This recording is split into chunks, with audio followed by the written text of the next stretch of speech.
আসসালামু আলাইকুম দর্শক, নুরস মমের আরও একটি নতুন পর্বে আপনাদেরকে স্বাগতম। প্রিয় দর্শক, আমার আজকের আয়োজনে থাকছে 6 মাস থেকে 24 মাস বয়সী বাচ্চাদের জন্য ভীষণই পুষ্টিকর, ক্যালোরি বহুল এবং সহজ পাচ্য একটি খাবারের রেসিপি। এই গরমে বাচ্চাদের পেট ঠান্ডা রাখতে, বাচ্চাদের শরীরে পানির অভাব পূরণ করতে এবং বাচ্চাদের ক্ষুধা মেটাতে এই খাবারটি দারুণভাবে কাজ করবে। খুবই অল্প সময়েই তৈরি করে নেওয়া যায় আর খাবারটিও হয় যথেষ্ট ক্যালোরি বহুল। তাহলে এখানের কথা না বাড়িয়ে সরাসরি চলে যাচ্ছি আমার মূল রেসিপিতে। তো পুষ্টিকর এই খাবারটি তৈরি করতে আমি প্রথমেই নিয়ে নিচ্ছি সুগন্ধি পোলাওয়ের চাল। আমি এখানে পোলাওয়ের চাল নিচ্ছি, আপনারা চাইলে রেগুলার ভাতের চাল দিয়েও খাবারটি রান্না করতে পারবেন। আমি এখানে 1.5 টেবিল চামচ পরিমাণ পোলাওয়ের চাল নিয়ে নিয়েছি। এখন এই চালগুলোকে বিশুদ্ধ খাবার পানি দিয়ে 5 থেকে 6 বার পানি চেঞ্জ করে বেশ ভালোভাবে ধুয়ে নিচ্ছি। এই তো চালগুলোকে খুবই ভালোভাবে ধুয়ে নিয়েছি। এখন এর মধ্যে কিছুটা পরিমাণ পানি দিয়ে একটা সাইডে মোটামুটি 10 মিনিটের মতো ভিজিয়ে রাখছি। খাবারটি তৈরি করতে আমি আরও নিয়েছি মাঝারি সাইজের একটি আপেল। আপেলটিকে বেশ ভালোভাবে ধুয়ে নিয়েছি। এখন ওপরের স্কিনটা ছিলে ফেলে দিচ্ছি। আপনারা চাইলে কিন্তু স্কিন সহকারেও রান্না করতে পারেন। তো যাই হোক, স্কিনটাকে ফেলে দিয়েছি। এখন আপেলটিকে আমি ছোট ছোট টুকরা করে কেটে নিব। দর্শক, আপেলে রয়েছে প্রচুর পরিমাণে ভিটামিন, মিনারেলস এবং অ্যান্টিঅক্সিডেন্ট, যা বাচ্চাদের হাড় মজবুত করে, বাচ্চাদের দৃষ্টিশক্তি উন্নত করে এবং বাচ্চাদের মেধা বিকাশে সহায়তা করে। এছাড়া বাচ্চাদের সারাদিন অ্যাক্টিভ রাখতে তাদের শরীরে প্রচুর পরিমাণে এনার্জি প্রদান করে। পাশাপাশি বাচ্চাদের দ্রুত ওজন এবং উচ্চতা বাড়ায়। দর্শক, এই একটি আপেলের মধ্যে যে কত কত গুণাগুণ রয়েছে তা আসলে বলে শেষ করা যাবে না। তো যাই হোক, কথা বলতে বলতে আমি আপেলগুলোকে ছোট ছোট টুকরা করে কেটে নিয়েছি।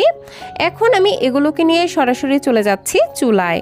চুলায় একটি পরিষ্কার প্যান বসিয়ে আগে থেকেই ধুয়ে রাখা চালগুলো দিয়ে দিলাম।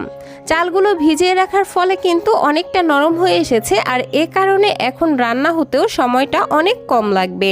যাই হোক, কেটে রাখা আপেলগুলো দিয়ে দিয়েছি। এখন চাল এবং আপেল সেদ্ধ হওয়ার জন্য দিয়ে দিচ্ছি পরিমাণ মতো পানি। এখন চুলার আঁচ মিডিয়াম এবং লোয়ের মাঝামাঝি রেখে একটি ঢাকনা দিয়ে ঢেকে খাবারটিকে রান্না করে নিচ্ছি। ফিরে আসলাম মোটামুটি 10 থেকে 12 মিনিট পর, আর দেখতেই পাচ্ছেন এতক্ষণে আমার চাল এবং আপেল পুরোপুরিভাবে সেদ্ধ হয়ে গেছে। এই পর্যায়ে আমি খাবারটিকে আরও পুষ্টিকর এবং মজাদার করার জন্য দিয়ে দিচ্ছি 3টি খেজুর। খেজুরগুলিকে খুব ভালোভাবে ধুয়ে নিয়েছি। এখন মাঝখানের বিচিগুলো ফেলে দিচ্ছি আর 2 টুকরা করে ভেঙে খাবারটির মধ্যে দিয়ে দিচ্ছি। দর্শক, এই পর্যায়ে আমি খেজুরগুলোকে নরম করার জন্য ঢাকনা দিয়ে ঢেকে আরও 1 থেকে 2 মিনিটের মতো খাবারটিকে রান্না করে নিব। তো এজন্য ঢাকনা দিয়ে ঢেকে দিলাম আর চুলার আঁচ কমিয়ে একদম লোতে করে দিব। আর ফিরে আসছি মোটামুটি 1.5 থেকে 2 মিনিট পর। এই তো 2 মিনিট পর আমার খেজুর সহ সবগুলো উপকরণ খুব ভালোভাবে সেদ্ধ হয়ে গেছে আর খাবারটির পানি শুকিয়ে ঠিক এরকম পর্যায়ে চলে এসেছে। এখন আপনারা চাইলে স্প্যাচুলার সাহায্যে খাবারটিকে এইভাবে ম্যাশ করে নিতে পারেন, আবার চাইলে এই রকম ম্যাশারের সাহায্যেও ম্যাশ করে নিতে পারেন। তবে বাচ্চাদের খাবার একদমই ব্লেন্ডারে দিয়ে ব্লেন্ড করতে যাবেন না, এতে করে খাবারের পুষ্টিগুণ সহ খাবারের টেস্ট অনেকটাই নষ্ট হয়ে যায়। আর বাচ্চাদেরকে যদি ছোট থেকে ব্লেন্ড করা খাবারে অভ্যস্ত করেন তাহলে কিন্তু বাচ্চারা পরে আর দানাদার খাবার খেতে চায় না।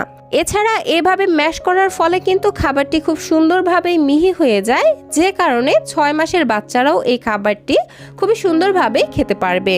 এই তো আমি খুব ভালোভাবেই খাবারটিকে ম্যাশ করে নিয়েছি। এখন আপনারা বাচ্চাদেরকে যেমন পাতলা খাবার খাওয়ান, খাবারটিকে ঠিক সেরকম লিকুইড রেখে চুলা থেকে নামিয়ে নেবেন। আর দেখতেই পাচ্ছেন ম্যাশ করার ফলে কিন্তু খাবারটি খুব সুন্দরভাবে মিহি হয়ে গেছে। এই তো তৈরি হয়ে গেল বাচ্চাদের জন্য খুবই পুষ্টিকর, মজাদার এবং সহজ পাচ্য একটি খাবারের রেসিপি। বাচ্চারা এই গরমে খুব সহজেই খাবারটি হজম করে ফেলতে পারবে এবং অল্প খাবারে বেশি পুষ্টি পাবে।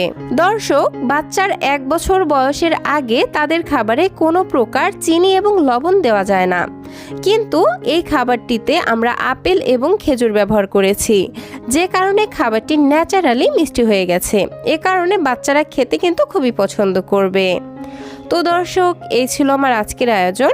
ভিডিওটি ভালো লাগলে প্লিজ একটি লাইক দিবেন এবং বাচ্চাদের জন্য এরকম আরও নিত্য নতুন সহজ এবং পুষ্টিকর খাবারের রেসিপি পেতে প্লিজ আমার চ্যানেলটিকে সাবস্ক্রাইব করে পাশের ঘন্টাটি বাজিয়ে অলে সেট করে রাখবেন পরবর্তী ভিডিওর নোটিফিকেশন সবার আগে পাওয়ার জন্য।